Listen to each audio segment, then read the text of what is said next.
This tutorial walks you through setting up and using your soccer practice and game schedule tracker in Google Sheets.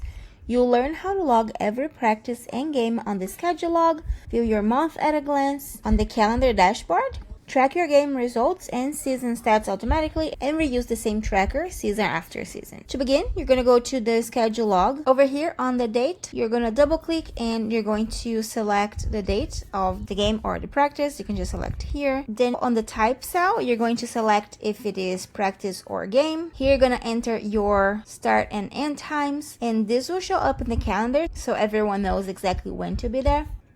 Then you're going to type in the location. So you're going to type either the field or the venue name. You want to keep it consistent so the locations are easy to scan. You can also drop a Google Maps link. So if you open Google Maps either on your computer or on your phone, you can search the location and then tap share. Then you're going to copy the link and paste it over here. On the calendar, you can see here on the upcoming game, there is the link to the map if you entered in there. So then you can just click in here and then go to the game. You can use the carpool drop down to pick yes or a no. If it is a yes, then you're going to want to enter the driver's name in the column over here so nobody is scrambling on the morning of the event. Here you can enter any notes, and then this column over here with the game results. If it's a practice, you're going to enter training. If it was a game and it already happened, you're going to enter if it was a loss, draw, or a win. Now on the calendar tab, this is your monthly dashboard. Every event that you log on the schedule log will show over here automatically. You can click on this arrow and then it will open a drop down for the month, so you can select a month that you want to view from January through December, and then the whole grid will redraw instantly. So here, for example, for June, you can see the games for June. Here's the games and practices for April. These are the upcoming cards. So this one over here is upcoming practice. This one over here is upcoming game. So they always show your next practice or your next game, and they're going to show the date, time, location, the carpool driver, the map link, and any notes that you might have. After the game, like I say, you're going to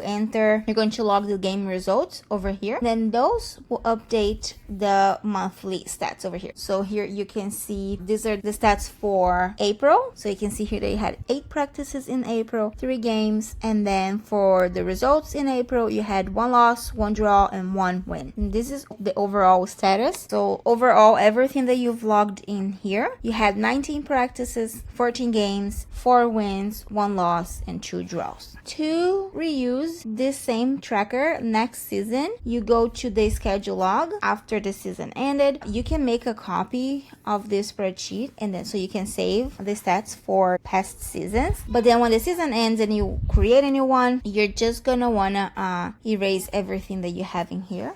You just click delete.